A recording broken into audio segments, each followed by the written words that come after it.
Bonjour à tous. Mon nom est Pascal Borel et je vous parle des montagnes suisses encore une fois aujourd'hui.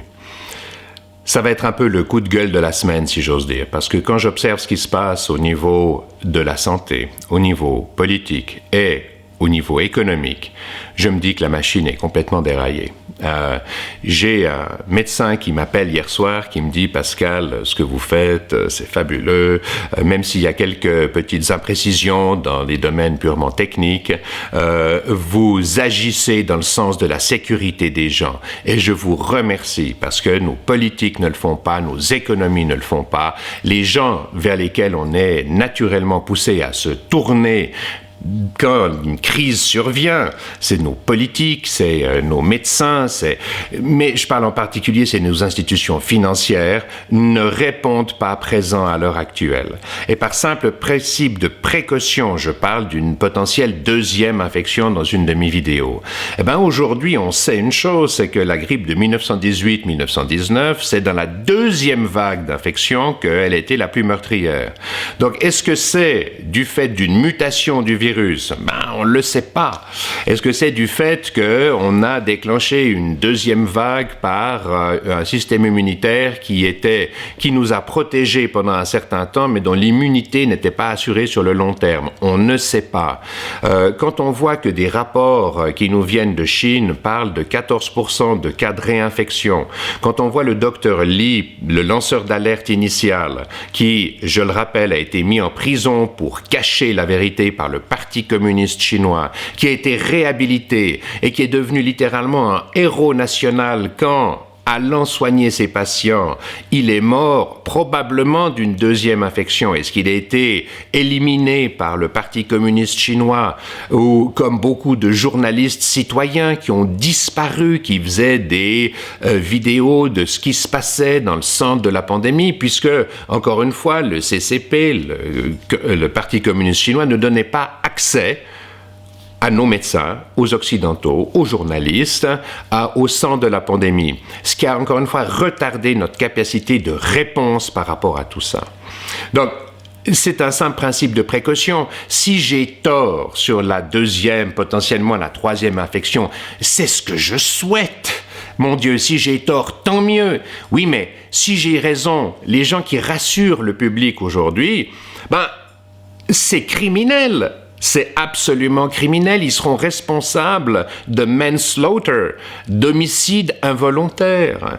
Et est-ce qu'ils devront rendre des comptes? Probablement pas, puisque vous voyez dans la presse aujourd'hui partout des articles où les politiques commencent à préparer l'après-crise en disant « Oh, mais on ne pouvait pas prévoir que quelque chose comme ça allait se passer. » Mais attendez, moi j'étais en Asie, mi-janvier jusqu'à la fin janvier.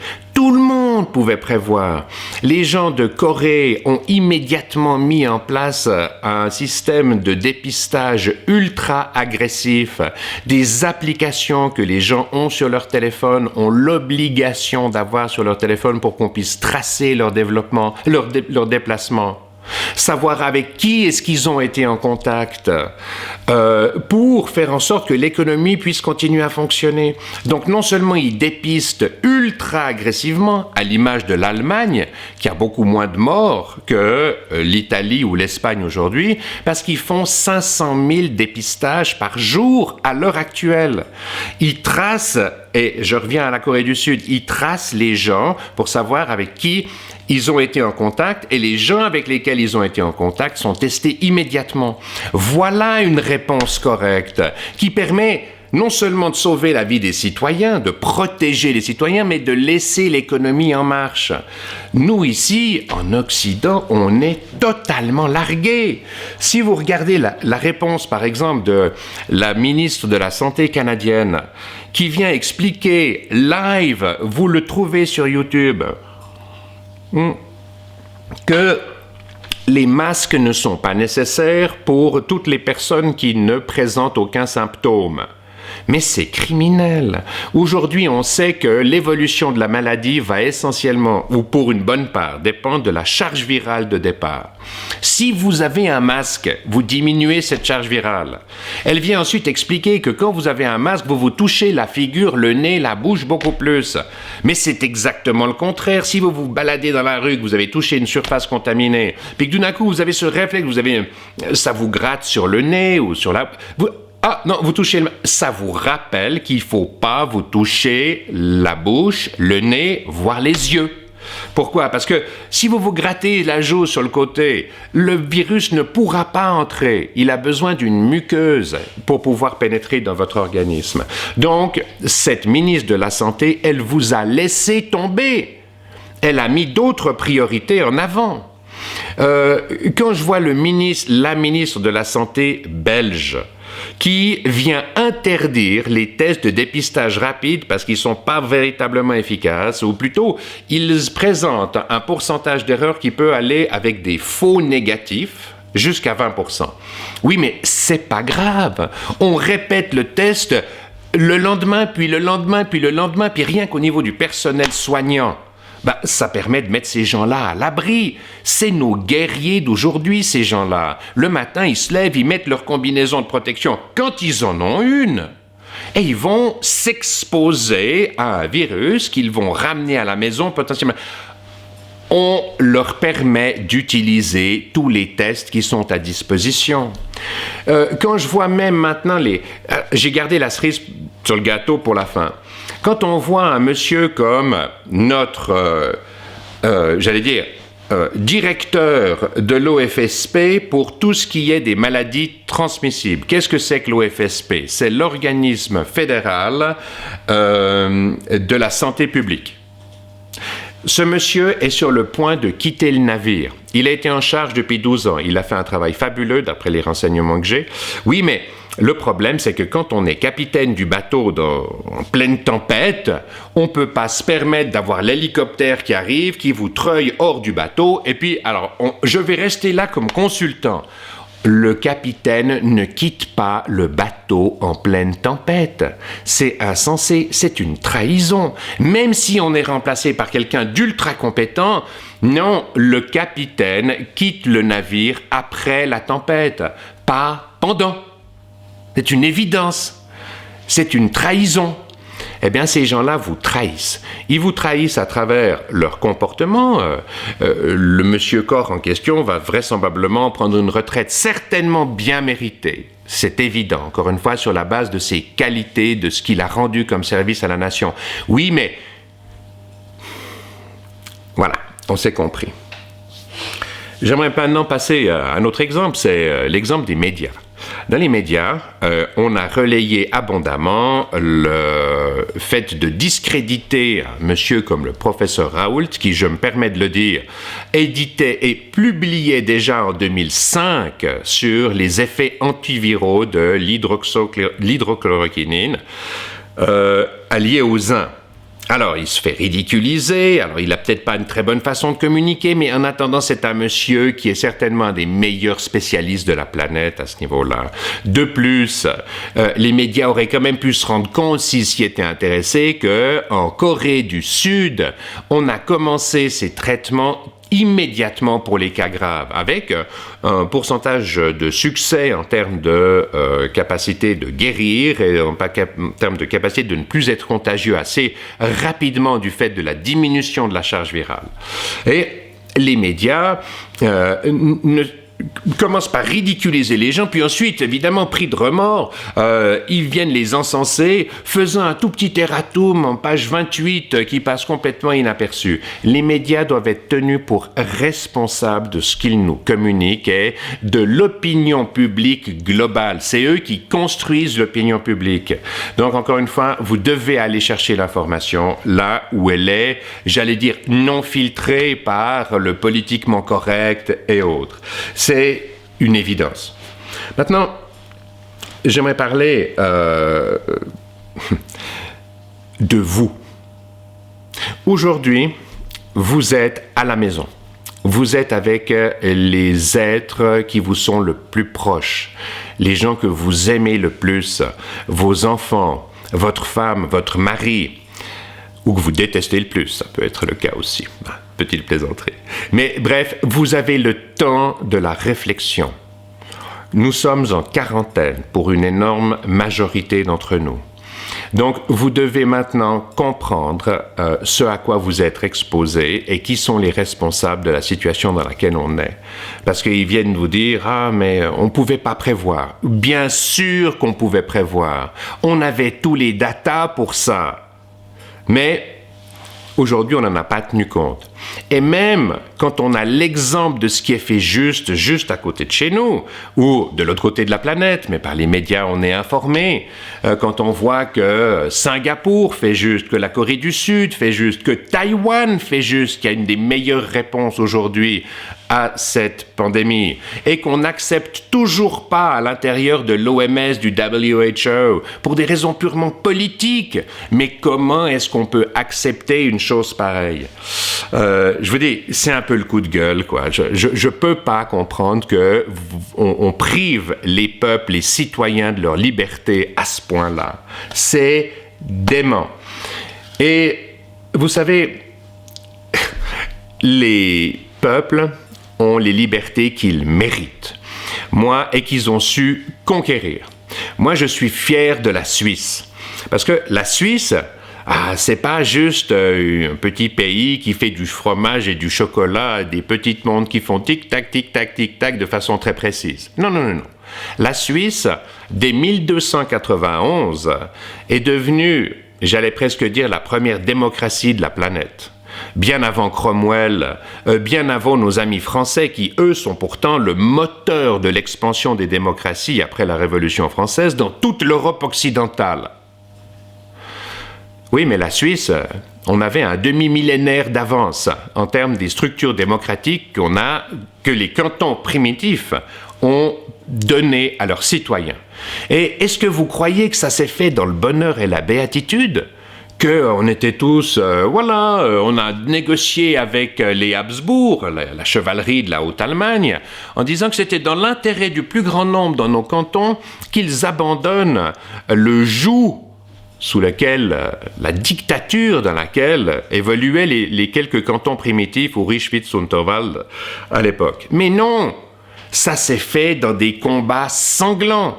Et en 1291, l'armée suisse, enfin le début de ce qui est devenu l'armée suisse, a endeuillé toute la chevalerie de la Haute-Allemagne. Ces gens-là, ils ont mis 20 ans à se reconstruire. Ils sont revenus en 1315 et ils se sont fait massacrer une deuxième fois par les paysans suisses, entre guillemets. Et là, ils ont signé une paix de 100 ans. Et 100 ans après, à l'année près, c'est la bataille de Marignan, c'est 1415. Et la chevalerie de la Haute-Allemagne se refait massacrer une troisième fois. Je dis pas qu'on n'y a pas laissé des plumes. Oui, mais on a conquis ce qui est devenu la base de la Suisse aujourd'hui. Une société dans laquelle on essaye de donner des libertés à des citoyens. J'ai toujours été très fier de ça. Aujourd'hui, je me demande ce que 2 générations de ventre mou depuis les années 50-60 en ont fait. Et qu'est-ce qu'on va léguer à nos enfants?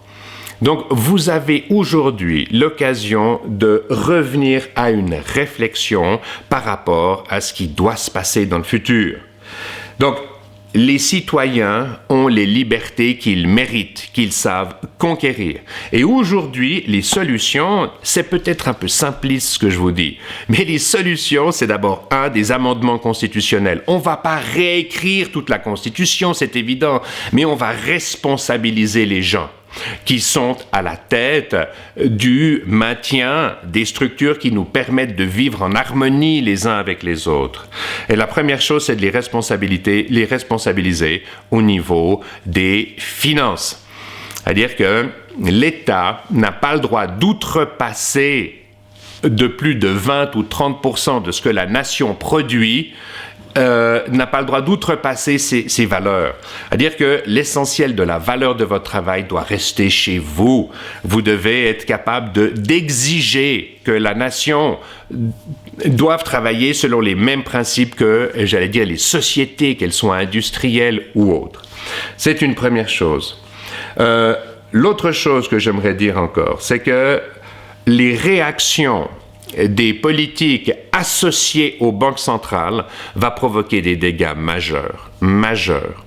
Parce qu'aujourd'hui, on utilise l'argent des concitoyens, de vos taxes, de vos impôts, pour soutenir les gens qui n'en ont pas véritablement besoin ou qui ne le méritent pas. J'en veux pour preuve ce qui se passe avec la Fed aujourd'hui, qui rachète le marché, que ce soit dans le domaine obligataire ou dans le domaine des actions, quoi qu'il se passe. Donc ça veut dire qu'ils utilisent votre argent pour sauver des compagnies comme Boeing, qui n'a fait que racheter ses propres titres grâce à des emprunts à 0% toutes ces dernières années. Alors évidemment, leur compte de pertes et profits en est gavé. Ils sont à la limite de la faillite. Et c'est ces gens-là qui ont abusé du système qui vont être sauvés. Les gens qui vont être sauvés, c'est les grandes banques qui ont fait de mauvais investissements, des mauvais choix. C'est les traders, c'est les spéculateurs, c'est les hedge fund managers, tous ces gens qui, in fine, ne produisent rien. Ils administrent, ils ont un effet quand même qui est important sur les marchés dans le sens qu'ils vont équilibrer les marchés en anticipant sur les hausses, les baisses, etc., amenant quelque part, oui, un peu plus de dynamisme, d'harmonie dans le marché. Oui, mais ils ne produisent rien, ils sont des centres de coûts, ils ne seront jamais des centres de profit. C'est comme les politiques, ce sont des centres de coûts. Ils ne seront jamais des centres de profit. Et ils sont des centres de coûts en ce sens qu'ils ne produisent rien d'autre que ce sur quoi vous devriez pouvoir vous appuyer dans les temps difficiles qu'on a aujourd'hui, mais c'est de l'administration. Et aujourd'hui, vous verrez jamais une société, quelle qu'elle soit, consacrer plus que 5, 10 ou 15% de son budget dans son secteur administratif. Alors on peut comprendre qu'au niveau d'une nation, ce soit un peu plus. Oui, mais si ça atteint 50, 60 ou 70% de ce que vous produisez, ça peut pas marcher. Ça peut pas fonctionner. Voilà, j'arrête là pour aujourd'hui, c'est déjà suffisant. Mais c'était un peu mon coup de gueule parce que, encore une fois, j'aimerais que vous repreniez ces responsabilités, ces libertés auxquelles vous avez droit, que vous méritez. Mais si vous pensez que ça va se faire dans le bonheur et la béatitude, non, vous allez devoir reconquérir ce qui vous revient. Dernier exemple. C'est au même titre que ce qui s'est passé à l'extinction des dinosaures, par exemple. Est-ce que vous croyez que les mammifères qui existaient déjà à la fin du règne des dinosaures ont pu imposer le fait que, comme c'était dans l'intérêt de l'évolution de la vie de fabriquer des mammifères pour donner des plus gros cerveaux, donner les êtres humains qui peuplent la planète aujourd'hui, eh bien, c'était dans l'intérêt des dinosaures de s'éteindre et puis de laisser la place vacante. Non! Il a fallu un cataclysme majeur sous la forme vraisemblablement d'une météorite à Chicxulub au Nouveau-Mexique qui a éradiqué de la planète les dinosaures, les animaux qui occupaient les principales niches écologiques. Eh bien aujourd'hui, est-ce que vous croyez que les politiques vont vous laisser la place parce que c'est dans l'intérêt du plus grand nombre? Mais non! Il faut adapter les structures qui vont leur imposer de faire ce qui est dans votre intérêt. Et vous devez le conquérir, vous devez prendre ce temps de réflexion maintenant, parce que vous l'avez, parce que vous êtes avec vos proches, pour penser à votre futur, à ce que vous allez léguer aux générations futures. Qu'est-ce qu'on va faire du système? Et comme on est dans une situation de crise, c'est maintenant qu'il faut y penser et qu'il faut agir. Voilà, je vous remercie infiniment de votre attention. Paix à tous les habitants de cette planète. Peace out.